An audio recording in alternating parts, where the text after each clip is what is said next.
Amen. We're just so thankful, certainly to God for another day.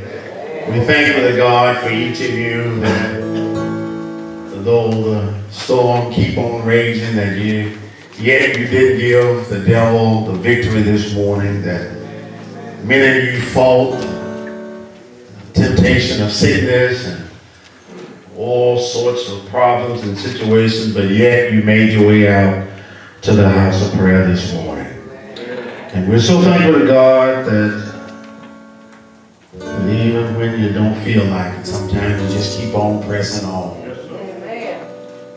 I'll just tell you, this morning I was late. It wasn't just because of the time, but I was telling Deacon Wars, I usually take that metformin at night, and something that I ate that metformin didn't like, and so I was up. I've been taking that pre-diabetes. They said I'm, at risk of taking it for about 5 years. I was taking it in the morning, and in the morning I would eat, and that would mess me up. So I started taking it at night, and thanks be to God, I usually do pretty good. But my cousin had his restaurant opening, and I was up there, and I was eating all that stuff, and something just didn't work out right. So I thank God again that I'm here, even in spite of all of that. Amen. Amen. In spite of all of that, I thank God again because He is so good and He is worthy to be praised. I was for 2 weekends straight, and I'm gonna get into the text here in a minute. But for 2 weekends straight, I've been at funerals.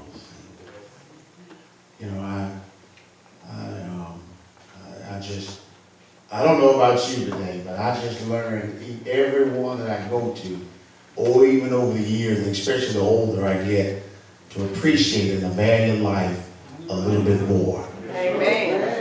I don't know about nobody else, but I've learned to appreciate it. And you know what else I appreciate is the opportunity to come together. Amen. Whether it's family. Some of you may have left home this morning and you did not even say good morning or I love you to somebody else that's in your household. And I think we take it for granted that we'll have that next moment to say that. But we don't ever know. Don't know. All right. We don't ever know.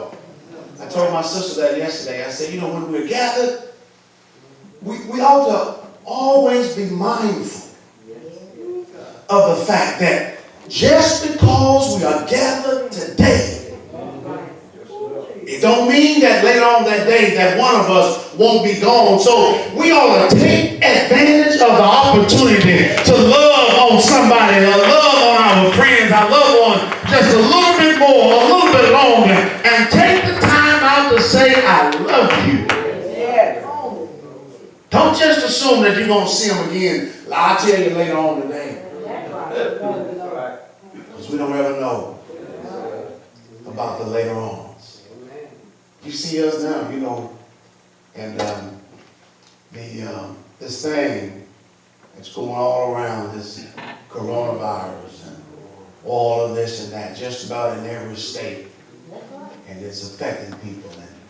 And I'm nerdy sometimes. I read stuff, and they say that this started in China with a bat, an infected bat that infected an animal.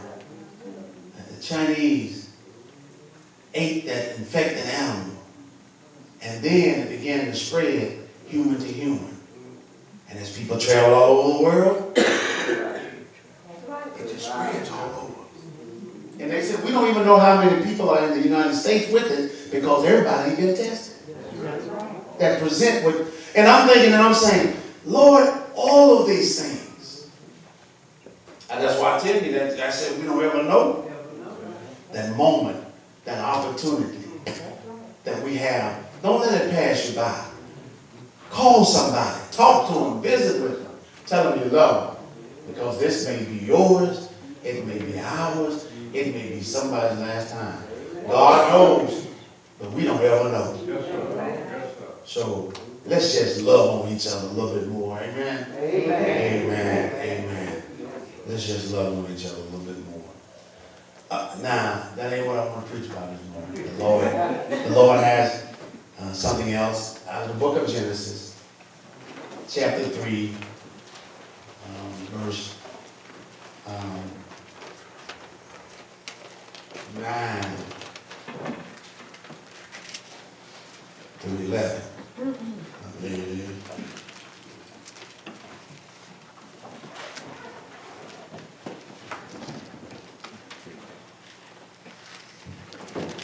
Genesis chapter 3, verse 9 through 11. You can find these words written there. And the Lord God called unto Adam and said unto him, Where art thou? And he said, I heard thy voice in the garden, and I was afraid, because I was naked, and I hid myself. And he said, Who told thee that thou wast naked? Hast thou eaten of the tree wherever I commanded thee that thou shouldest not eat?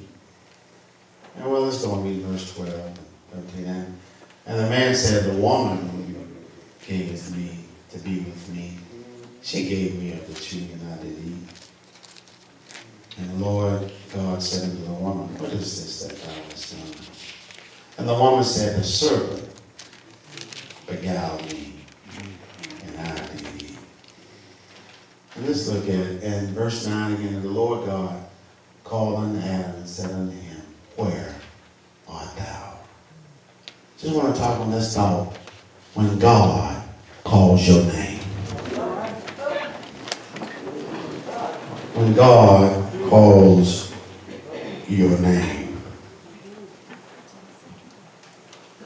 My brothers and sisters, many of us, we all grew up in the country, down in these parts, and we know what it means when you are outside playing, and you just out there playing. You know how we was playing out there, and you know that back in the day, there wasn't no air conditioners, and you wanted some coolness in the hot house, you had to heist them windows.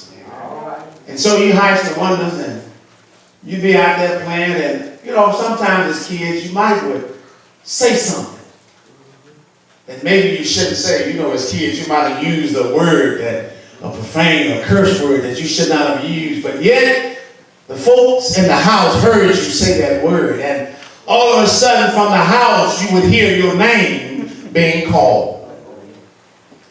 And I knew that when I heard not only the first name, but the middle name, I knew then that I was in trouble.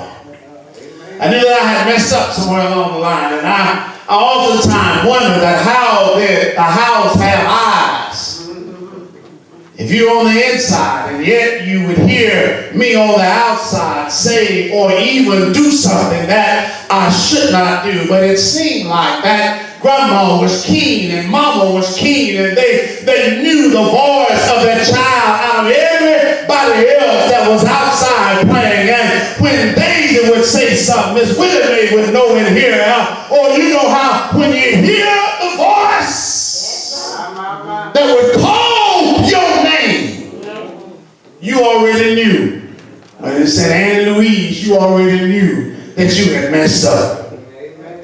Sometimes, brothers and sisters, that we think and we thought then that I'm outside, I am away, and nobody will hear or know. But yet, God provided, and that mama or daddy or somebody within the house knew that you or I had done something or said something that we should not have said, and yet they would call our name. You know, one time I pretended like I didn't hear my name called. Sooner or later, because I heard that screen door. Wasn't no storm doors back then. There was a screen door, just wide. I heard that screen door close.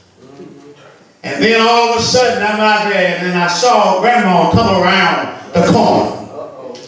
And when she came around, I already knew that she had something in her hand. Because when your name was called, it was your responsibility as a kid to answer. I was told, I don't care what you're doing, that when I call your name, you ought to answer. My brothers and sisters, that just in the same way that we find in our text this morning, that we find the Almighty God, that yet in this situation, that he finds himself calling out to Adam, and he asks the question unto Adam. He says, Adam, where art thou? Yeah.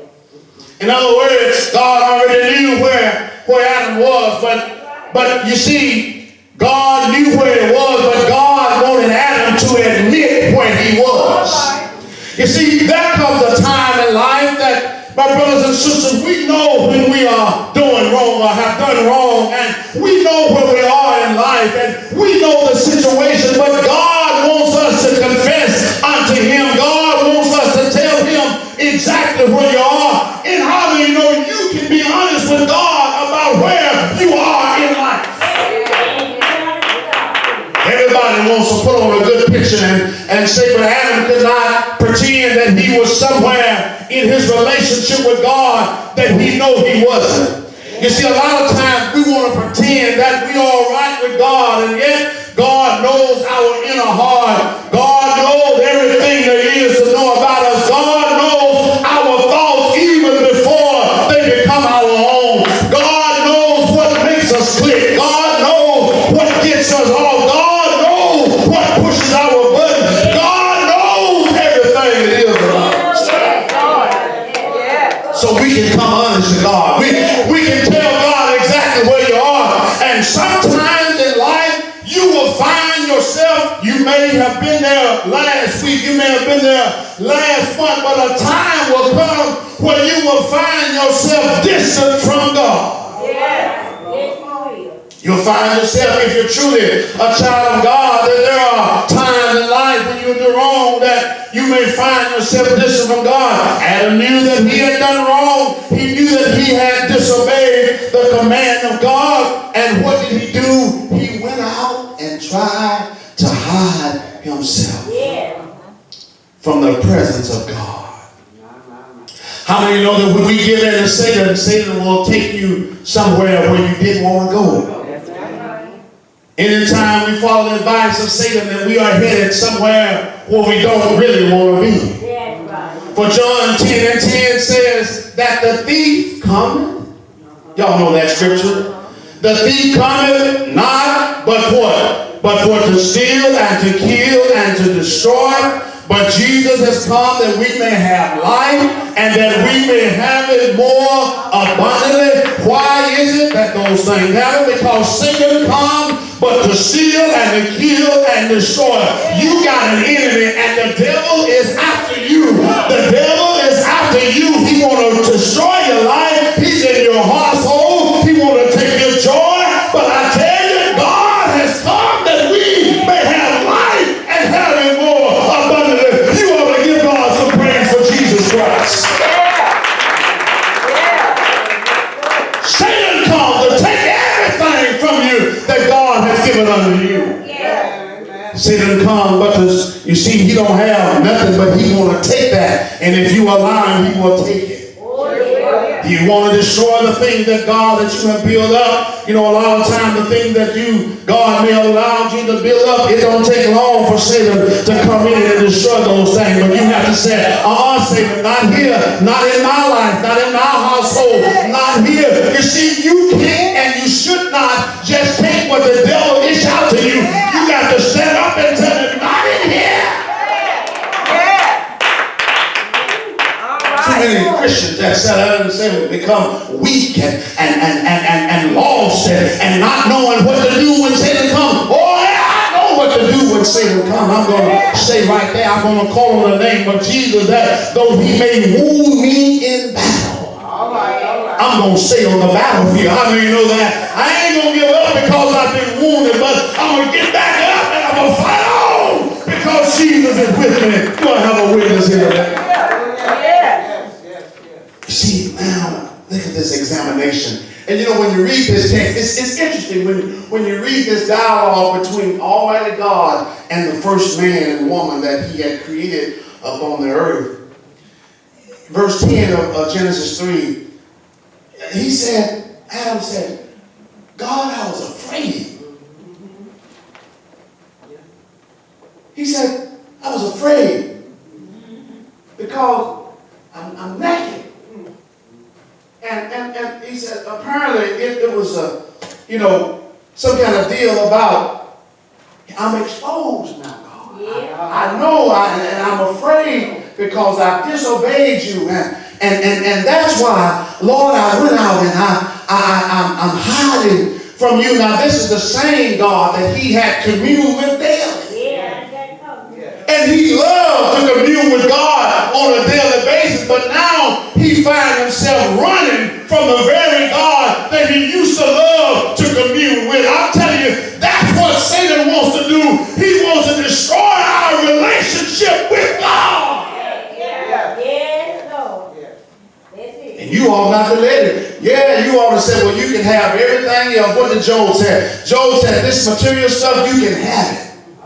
But you ain't gonna mess with my soul, because my soul has been anchored in the God. My soul has been anchored in God. You can have my house, you can have this, you can have that. But as long as my soul has been anchored in Jesus, I'm all right. How do you know that all of these things in this world don't matter? Give me Jesus and I'll be satisfied. Here he is out there in the garden. Notice he don't give a true confession. He don't say, Lord, I'm sorry. He said, well, I'm afraid.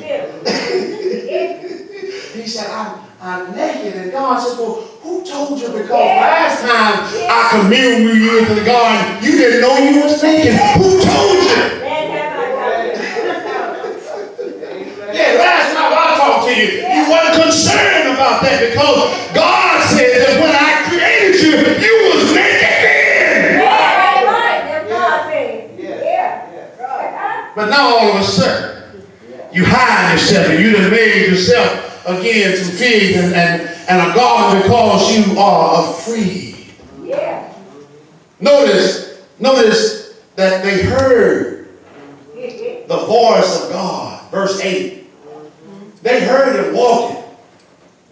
You know, when you look at this in the text, the scripture says, and they heard. They heard. Listen, when you look at it, said they heard, not the Lord himself. That's right, they didn't see him. But listen, what it said, they heard the voice. Like you're talking about an almighty God when you can hear not the footsteps, but when you can hear his voice walking, you know he's an almighty God. They're the same one that hung the sun, the moon, and the stars, that even his voice is like walking in the garden. See, they heard the voice. How many know that I heard you? I heard the voice of Jesus saying, come unto me, all you. It's something about the voice of the Lord that you will know him from anybody else. They heard the voice, and then all of a sudden they wanted to hide themselves. Walking in the garden in the cool of the day. Someone come there and said it was in the evening. And they hid themselves when they heard the voice. They didn't see it when they heard the voice of God coming. They said, uh-oh. Here comes God. We got to hide ourselves. How do you know that you may think that you can hide, but you can't hide from God? There is no wall that is thick enough. There is no roof high enough. There is no country far away enough.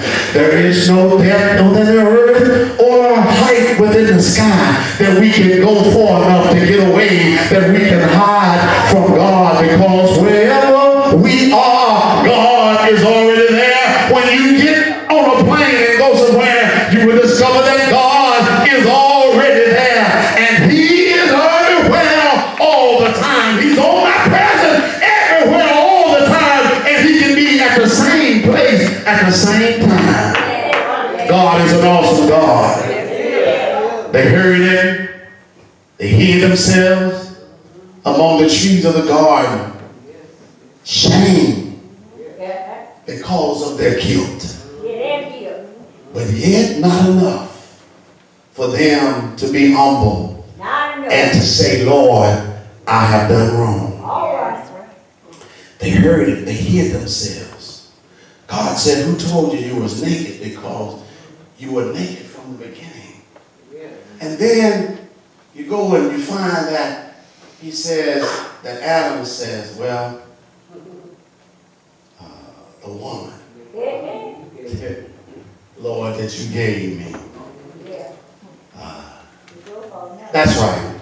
There you go. I said, Sister Woods, when I was reading the text in the parentheses, I said, this is the blame game.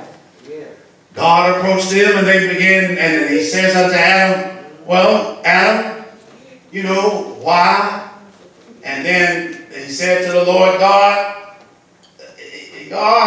it's your fault. Because you gave her unto me, and if you had not given her unto me, then I would not have listened to her, and therefore I would not be in this predicament that I'm in right now. You know, we are good, my brothers and sisters, at playing the blame game. That we like to blame everybody else but ourselves. We want to put the blame. Why is it that you didn't make it to church this morning? I want to blame somebody else. My husband or my spouse kept me from going. No, when it all boils down to it, it really is a personal decision, because Adam did have a choice, and though God gave him Eve, it was yet his choice. He decided to eat of the fruit of the tree that God told him not to. He decided, and we ought to stop trying to blame somebody else for our predicament, because you know it wasn't nobody else for you. You made the choice. You made the decision. Stop trying to put the blame on somebody else. Many times that it's easier to put the blame on somebody else than it is to stand up and say, God, here I am, Lord. You see, everybody like David that said, Lord, here I am. Lord, I stand before you. My sins are ever before me. Nobody is much like David said, that I cannot hide my sin from you, because I know you're everywhere. But I say unto you, Lord, create in me a clean heart. Lord, renew within me the right spirit. Stop trying to blame somebody else for your situation. Where you are with the Lord, it ain't nobody's fault but your own. If you are weak in the Lord, it ain't because of nobody else's fault. It ain't because the lessons ain't going forward in Sunday school or the sermons on Sunday. It ain't nobody else's fault. It's because maybe you ain't doing no personal devotion time at home. Maybe it's because you don't come out to the worship on Sunday morning. Maybe it's because of you and not nobody else. See, we want to play the blame game. Blame everybody else. You know, we have blamed everybody else for too long. It's time for us to take some responsibility of where we are with the Lord. And Adam is there. Then he says to the Lord, it's your fault. And that's something that we even reach up to heaven sometimes and want to blame God for things that happen to us sometimes. We want to blame God. That God, it's because of you. You know, it's because if you had been God, then these things would have not happened to me. Or you know how it is. We say, Lord, if you had been God, if you had been there, much like Mary and Martha said when Jesus said, if you had been here, my brother would not have died. If only you had been here. But you know, God allows things to come in our lives sometimes. God allows that His glory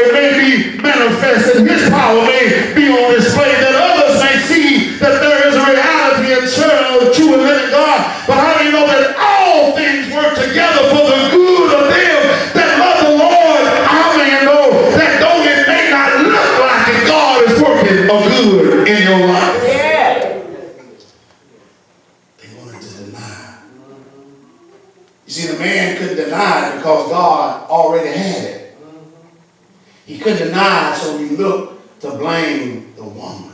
Yeah. Guilt makes the man a coward. All right there. That he doesn't acknowledge the Lord, I've done it. All right. You want to blame somebody, it's easy to blame your loved ones, those that are closest to you, your companion, or those that are closest to you to blame them. But how many know all you got to do is just say, Lord, here am I. Here am I. And the woman said, it wasn't my fault either. Yeah. Add it up. Adam said it wasn't my fault. It's the woman's fault. And it's your fault because you gave me the woman. And so, and then now you got Eve saying, it wasn't my fault. See, Adam had shifted it to her. Now she's shifted it to Satan. And she said, well, Lord, that serpent, because he's the one. Because he was the one that tricked me. He tricked me. And I did eat of that tree that you said not to. That's right, he tricked me. I engaged in a conversation with him, and many times we have to ask ourselves, what made us think that we can hold a conversation with the devil and that we can over-convince him, because usually he is working the works of trickery that he may beguile, that he may get us in some kind of way, that whenever Satan comes, I used to hear the old folks say, never let the devil ride, because if you let him ride, he'll want to drive, he'll want to take control. Don't hold a conversation with him, because he ain't trying to work nothing for your good. No, it ain't nothing for your good. And then God says, well, he dealt with it as he would do. So that old serpent, who up until then was walking upright. But God says now, no, serpent, because you've done this, he says, on your belly shall you go now all the days of your life. And I tell you, that serpent is something. And God says, I'm going to put enmity between thee and the woman. And you notice that he instituted first punishment for the serpent. And then he says,